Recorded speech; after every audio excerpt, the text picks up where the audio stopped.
The History of D10, Part 2, The Era of Migration. As it has been told, the world of D10 has 10 different continents. Each of them has a different elemental force. But around 4 to 5 billion years ago, this story is the same in each and every one of them. The first cultures only lived from the land, and with culture it was nothing but single entities living apart. At times a shadow appeared watching them, eating them, and at times the shadow appeared as one of them. But the inhabitants were fearful of it.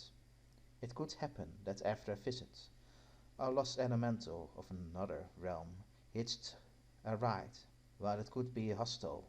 It over time either died or adapted to the change of the elemental world it was living in. But peace would not last. Some creatures started to cannibalize their neighbors, until there were two groups, the predators and the prey. The predators feared the shadow, but the change for the prey, the shadow became less scary. Nonetheless, both scattered when the shadow visited. The predators often preyed on the elemental that hitched a ride now and then, and at times they were the ones preyed on. Numerous generations followed, until the prey band together in numbers, first to confuse, but quickly it became to fight back. Alone, they were weak, but in a small group, they easily could dispatch a single predator.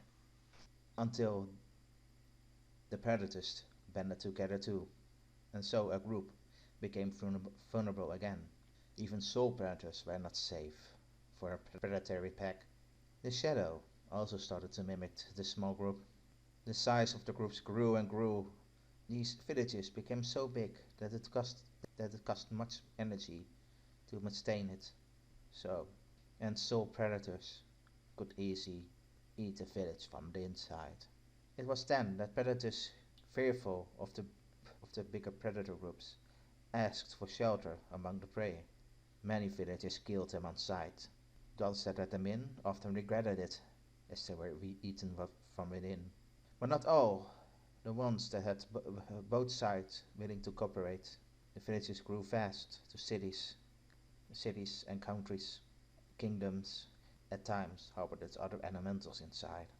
The shadow, Yun-Ra, often walked among the cities in disguise, until the residents of the country cities were ready to commune with it, and thus ended the forgotten era of migration and the first, now forgotten era of communication.